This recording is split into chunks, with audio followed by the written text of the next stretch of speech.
Dooktorri mucaan kan Abiraam miti jedhee jira jechuudha. Nagaaf ayyaanni jaalalli Waaqayyoo waaqa jiraataa saniidhaaf haa baay'atu. Hordoftoota kiyya hunduma keessaniif isiniin jecha laayikii, sabskiraayibii, iddoolii sana xiqqoodhaan maatii naa ta'aa isiniin jechuun jaaladha. Gooftaan koo sinaa heebbisu. Egaa akkuma beekamu mucaan bilbila harkatti qabatee jiru kun jechuudha. Dooktora bilbila isaa barbaadeen argadhee akka hin taanetti jechuudhaani. Dooktoratti bilbilee jechuudha. Dooktoratti yeroo inni bilbilee jedhu keesii Abiraamii fi Ruutaa sintu qabatee jira miti jennaan eeyyu jedheeni mee maalidha akkamidha jennaan lakki ani icciitii himuun hin barbaachisu guyyaa isaattidha kan isaan beekuu qabanii jedheen jechuudha. Rakkoo tokkollee hin qabu nutti himaa nuti firadha nuti maatiidha baay'ee canqii keessa jirra dadhabbii guddaa keessa jirra waan ta'eef gaafa inni jedhuun jechuudha. Viidiyoo garaagaraa qabattanii jirtu jennaan lakki viidiyoo qabannee hin jirru jedhe jechuudha. Mucaan kunis garuu rakkisaadha jechuudha. Bilbilaan yerootti bilbilamee icciitiin gadi ba'usuma gaafa sana gadi ba'ee garuu gaariidha jechuudha. Amma akka achirraayi waraqatarraa beeksisutti mucaan kan Abiraam miti jedhe jechuudha. Dooktorri yaa warra mana namaatiif yaa warra gaa'ela namaatiif yaa warra jireenya namaatiif ciisuun irribni sin qabuu didi. Yaa mucaa gurraacha kana iwulee mamaa jettan maqaasaa maali dhugaan siniin jedha. Dhugaa mucaayyuu jechuudha. Ruutaayyuu jechuudha. Wanti ta'e mee keessa jira kaleessa jechuudha. Ruutaan viidiyoo sana irratti jechuudha ishii miti nama biraati malee ija babaaftee wanti ta'e keessa bayyisuus maalidhaan jedhame ani kan hin jedhu jechuudha. Kan biraa immoo warri jechuudha. Ruutaan maaliif abaaramti? Ruutaan maaliif abaaramti jettanii jechuudha. Ruutaan waasi isinii kennite moo waasi hin qammasiiste moo qursii moo irbaata isinii laatte qaame kan hin jedhu jechuudha. Maal godhe Abiraam? Abiraamitu kun mucaa keetidha jedhee fide moo shitoo kun mucaa keetidha kun immoo haadha manaa keetidha jettee isaan faana tokkummaa humtee kan itti dubbachaa jiru Abiraamitti ishiidha jechuudha. Maali haadha manaan kee yeroo akkatti abaaramtu yeroo akkatti salphattu jettan dhugaan siniin jedha akkattiidhaan tasgabbii Abiraam qabu jechuudha. Eenyu keenya iyyuu hin qabnu dhugaa dubbachuudhaaf jechuudha. Mee ilaalame boru kana fidu boru sana fidu gaafa di'eenni sana taasisanii jedhanii boru kan biraa fidu kootuuti manatti galiiti asuma taa'iiti di'eenni kee eeggadhu jennaan lakki jettee kan ishiidha. Kinoo eddesii waa meeqa fidan waa meeqan jedhame mucaa fidan waan ta'e ganneedhaan sanas waan ta'e waan tumti saayii waliin beekamu jechuudha. Waan Abiraam balleessame hima dhiifama balleesseera yakkeera jedhe achi kiyyaa mucaan jedhamu Abiraam kinoo ishii kanaadhaanii dhalcheet irratti gatee badee dheetu mucaa biraa fida. Inni kun asii mucaa biraa fida.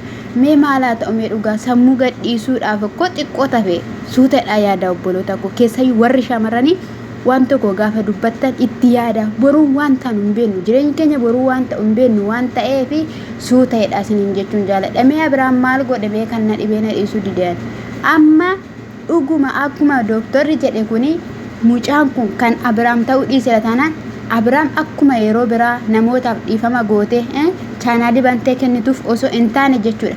Firdi beetitti dhiyeessi dhugaan siin jedha. Bakka firdi beetitti hidhamuu qabu. Gaa'elli kun jechuudha. Gaa'ela kee duwwaa miti. Gaa'ela nama hundumaati jechuun hin danda'ama jechuudha. Gaa'elli nama tokko jechuudha. Gaa'ela immoo kan uume Waaqayyoodha jechuudha. Garuu namni kara deemtuun bijaamaa ishii kan ol bubbutattu jechuudha.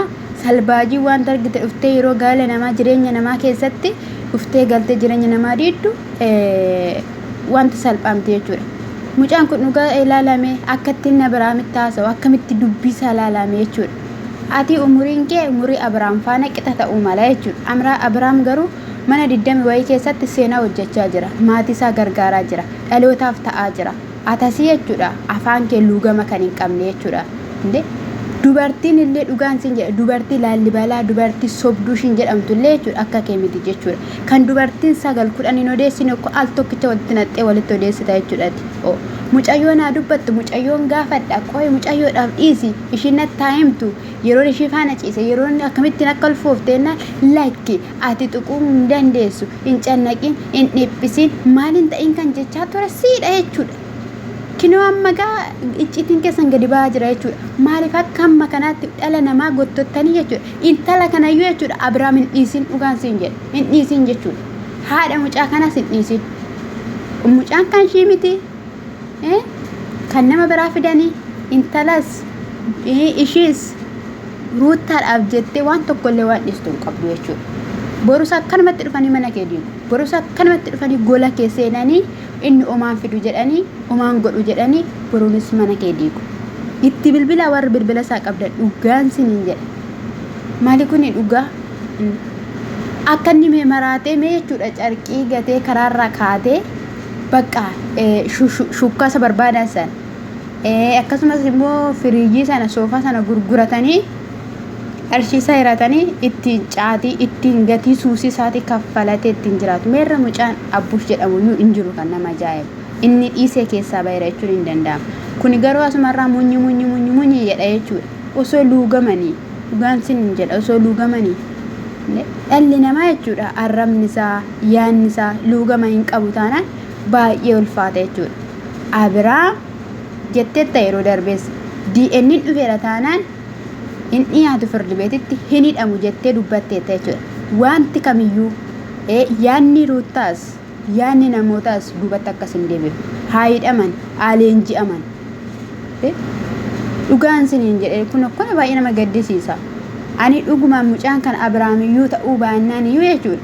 Ani hin beeku jaalala akkamii ruuttaadhaaf jechuudha. Akkamitti akka inni mul'isee jaalala kaleessaa ibsee fi jaalalli kaleessaa ruuttaaf inni qabu suni mul'atee fi akkamitti akka ruuttaa faana jiraatu anaaf gaaffii guddaadha jechuudha. Gaaffii guddaa dhugumaan taanaan jechuudha.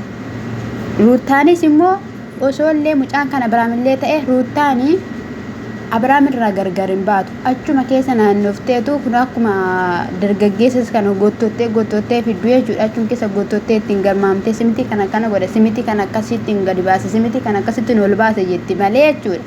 Irraas hin fagaattu Abiraam irraa gargar baatee hin jiraattu jechuudha. Maali wakkamni kun kan jaalala dhiyeesseef si'i? Sin jaaladhaa si faana fagoonan deema jettee kan jaalala dhiyeesseef gaala dhaabbate siidhaaf kan yeroo soon kenniniifin saatii walii kennitanii qophaa keessa wal argitanii waan haasoftan hin qabda. Jalqaba irratti iyyuu jechuudha dubartiin tokko dhiira tokko hin barbaadu jettee erga manaa baateetti ta'ee jechuudha. Maal hojii isa faana wal quunnamuu dhudhadhi bakka murattee kutattee baateetti bakka edda kutattee murattee baatee booddee jabduu ta'uu qabda bakka. Akkasumaan as deebitee achi deebitee isas jeettee ofis jeequrra jechuudha murattee baateetta taanaan. Garuu murattee waan hin baaneef achi keessa shuk jechuu oolu nama faayidaa tokko iyyuu qabu jechuudha. Gaa'ilame maal hidhame jechuu dandeessu jechuudha. Garuu gaa'illi gahee mataa isaatii qaba. Yeroo hammaa kana immoo akka duratti iyyuu miti mana kee teessee gola kee teessee waan barbaadde gaafachuu waan barbaadde gochuu hin dandeessa jechuudha. Kan si danqu hin jiru. Kan si dhaabu hin jiru. Ijoolleen kun immoo maalidha? Gaa'ela keessan keessa xilliqqi gootanii maa nama galchitu. Ruuttaan rakkoon guddaan maalidha? Ruuttaa bira kan jiru jechuudha oduu namaa dhageessi. Oduu namaa bakka akka waan ija ishii lamaan hin argiteetti oduu namaa dhageessi. Oduu namaa qabattee baate bakka achee jettee jechuudha. Mana keetiif dubartii dhaabbattu ta'uu qabda bakka. Dubartii dhaabbattu haati kee dhuftee maa waa'ee sasitti hin odeessine. Haadha kee faana miti kan qullaa raftu sittin hima abbaa manaa keeti jechuudha. Kanaaf iyyuu haati keeyyuu waa'ee abbaa manaa keeti sitti odeessiteetti taanaani taragaaggaatee tasgabbooftee suuta jettee dhaggeeffachuu qabda jechuudha. Waan hundumayyuu hubachuu qabda jechuudha. Mee boolla maal lixxamee dhuguma akkasuma akka dooktorri immoo jechuudha.